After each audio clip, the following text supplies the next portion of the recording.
De l'Algérie, c'est que c'est un pays qui est stable, un pays qui est puissant, qui a une grande armée, un pays qui a un peuple qui est très soudé aujourd'hui, et surtout un pays qui commence à monter économiquement. Et quand un pays monte économiquement, c'est un modèle de développement pour d'autres pays africains et arabes, mais surtout c'est un contre-modèle pour les Français qui exportent leurs marchandises.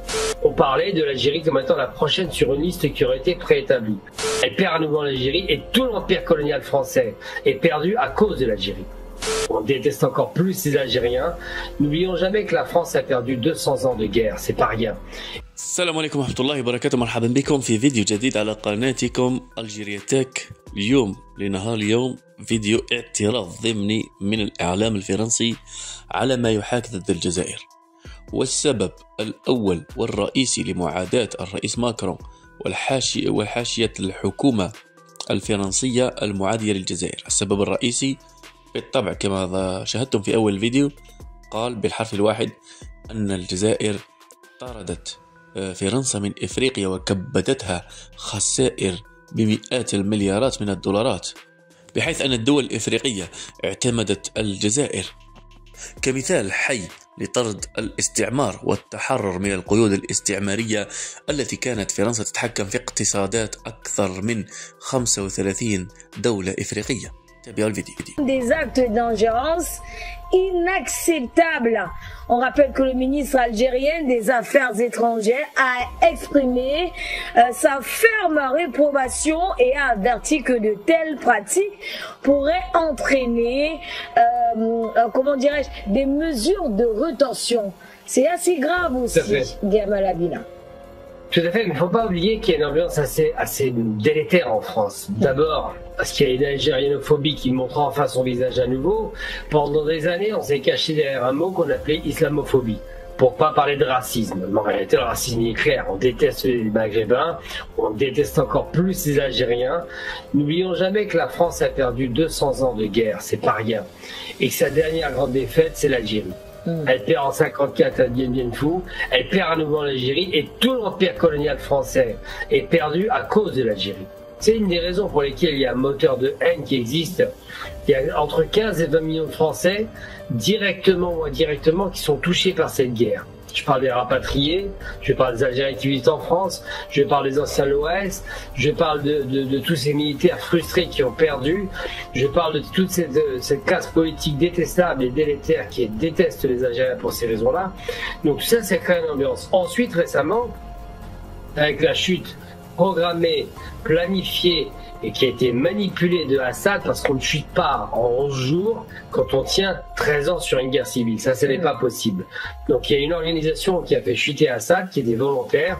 Eh bien, la France, beaucoup en France, beaucoup d'illuminés, ont parlé de l'Algérie comme étant la prochaine sur une liste qui aurait été préétablie.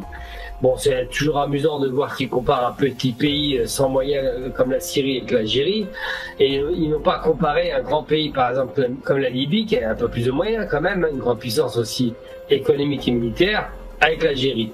Quand la Libye tombe en octobre 2011, déjà, il y a quelques illuminés qui espéraient voir l'Algérie suivre. Il y a des obsessions anti-République arabe qui sont réelles. Anti-République arabe, anti-sioniste, il faut pas l'oublier. Donc ça, c'est vrai que ça reste dans l'atmosphère générale. On entend ça tout le temps en France. Et je ne serais pas étonné que certains illuminés politiciens français haineux s'inscrivent là-dedans. On sait déjà que Sarkozy avait des discours très très offensifs vis-à-vis de l'Algérie. La problématique de l'Algérie, c'est que c'est un pays qui est stable, un pays qui est puissant, qui a une grande armée, un pays qui a un peuple qui est très soudé aujourd'hui, ce qui n'était pas le cas il y a 20 ans, et surtout un pays qui commence à monter économiquement. Et quand un pays monte économiquement, c'est un modèle de développement pour d'autres pays africains et arabes, mais surtout c'est un contre-modèle pour les Français qui exportent leurs marchandises. Il faut savoir que les Français ne vendent plus de blé à l'Algérie. C'est très mal pris par les Français. Il faut savoir que les Français sont passés en seconde position commerciale derrière la Chine. Et ils risquent de passer en troisième position parce que les Turcs se placent. Il faut savoir que l'argent est une obsession en Occident. Et que si les Français ne gagnent pas leur vie en Algérie, ils peuvent avoir quelques raisons d'en vouloir aux Algériens. Mais la rupture totale, j'y crois pas beaucoup. J'espère qu'elle n'arrivera pas, évidemment, parce que les conséquences vont être durables et ça reste que les problématiques. Mais je pense que le coup de semonce qui a été donné là, le coup de ferme qui a dit « nous ne tolérons plus d'écart comme cela », est un coup qui était nécessaire. Parce que je ne crois pas du tout à la bonne volonté de certains services français. Je parle bien des services, je ne parle pas de l'État français. Mais certains services sont capables de leur propre chef de faire des coups tordus. Je ne crois pas qu'ils aient une bonne volonté parce que, encore une fois, il y a un rêve de déstabiliser des pays africains. On l'a vu dans combien de pays africains, je n'ai pas besoin d'expliquer Bob Denard dans les Comores par exemple. Est-ce qu'on doit rappeler qu'il a carrément démis un chef d'État de ses fonctions, Abdallah. Je ne parle pas non plus de la Libye. C'est évident que la France était à la manœuvre et qu'elle a été assassinée un homme qui était en Afrique très populaire, pas seulement en Libye. Hein. Je parle de Kadhafi, paix à son âme. Je ne parle pas non plus de la Syrie, où les Français sont à la manœuvre. Je ne parle pas non plus de la Tunisie, où il y a quand même des pressions françaises pour que Ben Ali tienne à l'époque, hein, où ils étaient prêts à envoyer quasiment du matériel de répression. Donc il faut arrêter de nous raconter des histoires, de croire que la France serait un ange comme ça, tombé du ciel, et qu'il n'aurait rien à se reprocher. Ils ont des intérêts économiques. Ils ont des intérêts géopolitiques, ils ont un intérêt à déstabiliser les pays quand ils sont dérangés. Alors, est-ce que c'est l'exécutif? Je ne sais pas. Mais une chose est certaine, c'est qu'il y a des services en France qui en sont capables. Parce qu'il faut bien comprendre que dans un corps constitué comme l'État français, eh bien, tout le monde n'est pas d'accord, tout le monde ne se parle pas. Il y a des gens qui sont capables de faire des choses. Je prends un exemple très concret pour finir mon propos. Au 17 octobre 61, il y a des documents déclassifiés qui sont sortis.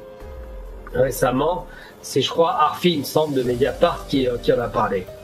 Et ils ont eu accès à ces documents et ils disent quoi ces documents? Pendant des années, on a cru que De Gaulle, que je ne porte pas dans mon cœur, mais tout de même, était à la manœuvre, que c'était lui qui a organisé la répression.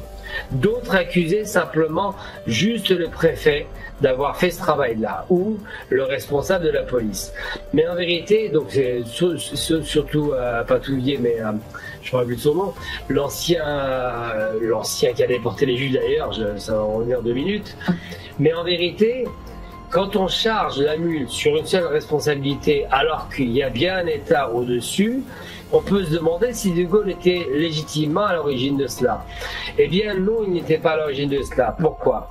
Parce que quand il a su effectivement que les services français ont massacré 300 Algériens jetés dans la Seine en octobre, donc c'était l'hiver quasiment, et qui sont morts noyés parce que évidemment l'eau vous congèle en quelques minutes, quand on a su que c'est arrivé, eh bien, c'est Maurice Papon qui était chargé d'ailleurs de la besogne, eh bien tout le monde avait soit tendance à charger Papon, soit pensé que l'État français était à la manœuvre. Et on a appris que non, c'est pas l'État directement De Gaulle qui était à l'origine de cela, puisqu'il a condamné ses actes et il a demandé des enquêtes pour ça, mais ça a été étouffé, mais c'était le ministre de l'Intérieur avec le Premier ministre. Donc c'est vrai qu'un État comme ça, Macron peut manœuvrer, bon je pense pas que Macron soit non plus exceptionnel, mais tout de même, il est capable de le faire ou de ne pas le faire, de se laisser déborder par des organes internes, parce que je rappelle tout de même que Macron n'a quasiment plus de pouvoir. Ces gouvernements qu'il est en train de placer tiennent difficilement, et que les services, eux, font leur travail. Donc tout est possible, tout est ouvert, on en saura plus, on saura qui a fait quoi, mais pour répondre directement à votre question, j'espère effectivement qu'on n'arrive pas à une rupture totale, parce que ce serait quand même compliqué, parce qu'il y a des relations quand même économiques importantes et une diaspora importante, mais effectivement, il fallait que l'Algérie tape du poing sur la table pour dire arrêtez, c'est bon, on ne s'amuse plus là. On n'est pas en Syrie. Et ça, c'est une réalité.